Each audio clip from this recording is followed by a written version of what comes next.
PMH काफ़ी अरसे खां ॾाढो सुठो कमु करे रहियो आहे, ॾाढियुनि जॻहियुनि ते काफ़ी सारी शयूं हुन कयूं आहिनि। तव्हांजे लफ़्ज़नि में हिकु तारुफ़ी ॻाल्हि। Pakistan association for mental health हिकिड़े तमामु पुराणो इदारो आहे जेको असांजो टीचर उस्ताद प्रोफेसर हारून जंहिंखां मां सेक्रेटरी पंहिंजी स्टार्ट कई उनजो बनायल ऐं ही उन वक़्त जी NGO आहे जंहिं ज़माने में लफ़्ज़ ज़हनी सिहत ईजादी न थियो, असांजे कल्चर में रिवाज ई न हुयो। उन ज़माने में माण्हू लफ़्ज़ इस्तेमालु कंदा चरियो, पागल, नफ़्सियाती, ज़हनी सिहत, जेको हाणे अॼुकल्ह असांजे मेंटल हेल्थ जे हर प्लेटफॉर्म ते इहो ई लफ़्ज़ इस्तेमालु थिए थो। ऐं तव्हां सोचो त 30-40 साल पहिरियों उन विजनरी माण्हू इहो लफ़्ज़ कयो ऐं उन नाले सां इहा Pakistan association for mental health. अॼुकल्ह असां जॾहिं बि को प्रोग्राम थींदो आहे उन में लफ़्ज़ मेंटल हेल्थ ई इस्तेमालु कंदा आहियूं। सही। सो कम त तमामु घणा ऐं ट्रू जेको आहे माना इंसानियत जी लाइ ख़िदमत ऐं ख़ासि तौरु अहिड़ी इंसानियत जो सभ खां वधीक जेको असांजे महरूम तबक़नि में अगरि ॾिठो वञे न सिर्फ़ु दौलत जे हिसाब सां पर ज़हनी सिहत जे करे उहे वीचारा मरीज़ जंहिंजो कोई पुरसाने हाल न हूंदो आहे या उन ज़माने में त उहे रोडनि ते फिरंदा हुया या मज़ारुनि ते ॿधा पिया हूंदा।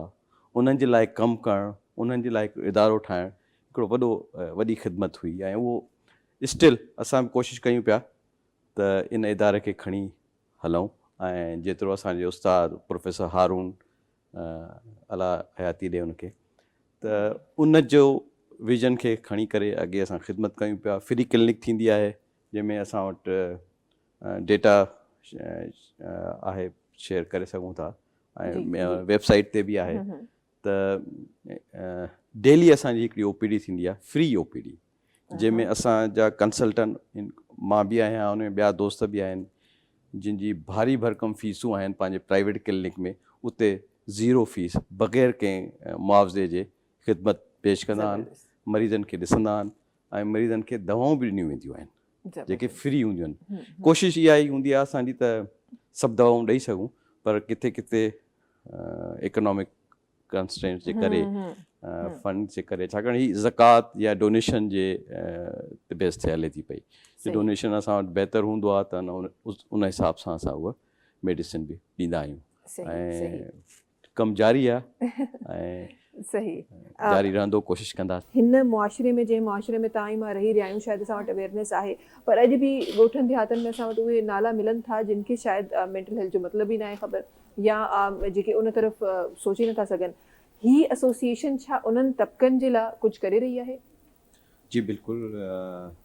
असांजी एसोसिएशन पेरीफ्री में वञी मुख़्तलिफ़ इलाइक़नि में कैंप्स बि लॻाईंदी आहे। उनमें कैंप्स जो मक़सदु इहो बि हूंदो आहे त उनमें उते अवेयरनेस ॾिनी वञे, छाकाणि जो घणो करे मरीज़ कंहिं साइकेट्रिस्ट वटि अचण लाइ घबराईंदा आहिनि। जॾहिं उनखे उते ई एजुकेट कयो वञे बाबा ही सिम्पटम, फ़र्ज़ु कयो सिंपल आहे निंड न अचणु, ठीकु आहे, ठीकु आहे, इहो हिकिड़ो थी सघे थो माइनर सिम्टम हुजे पर initial starting point of some illness हुजे, ठीकु आहे।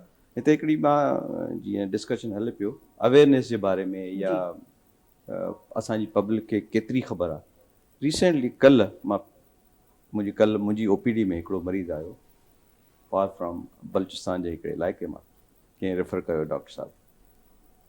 सो वठी आया त ॻाल्हाइण ॿोलाइण बंदि करे छॾियो, महीने खां ॻाल्हाए नथो ऐं पहिरियों त खाए बि कोन पियो, हाणे जॾहिं ज़ोरी खारायूंसि त मानी खाए पियो। जेका मां छो पियो ॿुधाइणु चाहियां उन केस जे बारे में त उन हिस्ट्री में मूंखे इहो ॿुधाए, सर जब इसको सिम्टम हुए थे इसकी मदर ने उसको कमरे में बंदि कर दिया था। Oh my God. छो त इन मथां को जिन अची वियो आहे, को उन जे करे तालो लॻाए छॾियो हुई त कोई उन सां मिले न ऐं उहो वरी ॿिए कंहिं में न अची वञे। मतिलबु असां कोशिशि कयूं पिया मीडिया जे ज़रिए ऐं कैंप्स जे ज़रिए या सेमिनार जे ज़रिए त अवेयरनेस ॾिनी वञे। पहिरियों जे मुक़ाबले में तमामु बहितरु आहे, अवेयरनेस माण्हू अचनि पिया पंहिंजी हेल्प लाइ, पाण डायरेक्टली पाण बि अचनि पिया, पर स्टिल अञा ज़रूरत आहे असांखे। ज़रूरत आहे, बिल्कुलु। हीउ जेको कल्ह जो मिसाल आहे इहो को माना येस्टरडे मुंहिंजी ओपीडी में त ज़ाहिर ॿिया बि डॉक्टर्स आहिनि जेके उन वटि ॿेड़े क़िस्म जा मरीज़ ईंदा हूंदा ईंदा हूंदा, जंहिंजे अच्छा इतफ़ाक़ बि इहो आहे त उनजी फैमिली में हिकिड़ो ॿियो बि उन जो ब्रदर रही चुको आहे, उन जे बावजूद बि उहो पेशेंट उनखे एतिरो टाइम लॻी वियो त हिकिड़ो आहे त जनरल उसूल आहे त जेतिरी पुराणी बीमारी ओतिरो उनजो रिज़ल्ट उन ट्रीटमेंट जो हा ज़रूर टाइम टेकिंग भी हूंदो, मुश्किल भी हूंदो, स्लो भी हूंदो, जेतिरी पुराणी बीमारी ओतिरो उन रिकवरी ॾुखी हूंदी, बिल्कुल early to intervention early recovery. हा सही सही बिल्कुल इहा सो हिकिड़ो त इहो आहे, ॿियो स्टिल असांजे मुआशिरे में स्टिग्मा आहे आहे वेरी ट्रू, जो कि एतिरी न आहे। जॾहिं अॼु खां 35 इयर्स बैक 90s में मां सेक्रेटरी में आयुसि हारून साहब सां गॾु जिना हॉस्पिटल में, त उन वक़्तु असांजा दोस्त हूंदा जेके डॉक्टर्स जेके ॿियनि फील्ड में जेके सर्जन थियण वारा हुया, जेके असां सेक्रेटरी में हुआसीं, त उहे असां सां मिलण लाइ कीअं ईंदा हुया, असांजे वार्ड में न ईंदा हुया। त एट दैट टाइम त यार कोई इहो न चए त जेको इन वार्ड में छो वियो आहे, न हाणे त अहिड़ी सूरत हाल न आहे, अल्हम्दुलिल्लाह इलाही बहितर आहे, पर स्टिल अच्छा हिकिड़ी ॿी ॻाल्हि मां चवंदुसि त what is mental health. WHO जी डेफिनेशन आहे हेल्थ जी, व्हाट इज़ हेल्थ, असां सेहतमंद इंसान कंहिंखे चऊं था, उनजो main major component mental health आहे।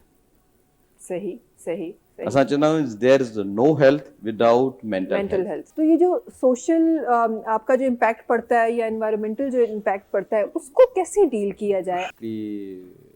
बीमारी आहे, असां उनखे चवंदा आहियूं बाइपोलर डिसऑर्डर, उनमें हिकिड़ो वेरिएंट आहे जंहिंखे सीज़नल मूड डिसऑर्डर्स चवंदा आहियूं, जेके सर्दी जे मौसम में मुंहिंजा बि काफ़ी पेशेंट आहिनि जेके ओपीडी में असां ॾिसंदा आहियूं, ॾाढे पुराणा पेशेंट रिपीट थींदा आहिनि, त उन्हनि जी बीमारी या दिसंबर जनवरी फरवरी मार्च जे महीननि में वधंदी आहे, हा कोल्ड वेदर में, ऐं थ्रू आउट ग्लोब इहो ॾिठो वियो आहे, न सिर्फ़ु पाकिस्तान में बाक़ी दुनिया में बि उनखे असां सीज़नल मूड डिसऑर्डर्स चवंदा आहियूं, ऐं कोल्ड वेदर्स में इहो वधंदी आहे।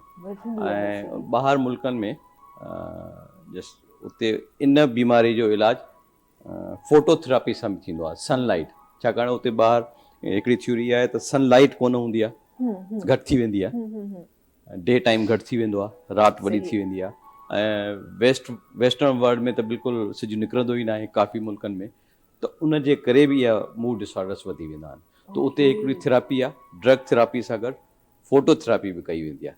सही सही सही, ये जेको अंग्रेज़नि में सनबाथ वठण जो कॉन्सेप्ट आहे, जी जी बिल्कुलु, उनजे पोइ रीज़न ये थी सघे जीअं हिकिड़ो ॿी ॻाल्हि वेस्ट में यूके में माण्हू हिकिड़ो क्लाउडी वेदर, असां वटि त उनखे ॾाढो इंजॉय कंदा आहियूं, उते क्लाउडी वेदर खे चवंदा ई आहिनि डिप्रेस सीज़न, सनलाइट थींदो त मां चवंदा मूड सुठो थी वेंदो, माण्हू कपिड़ा लाइ निकिरी ईंदा आहिनि, माण्हू सनलाइट वठंदा आहिनि, त उहो डार्कनेस वारी खे डिप्रेस जेको सीज़न चवंदा आहियूं।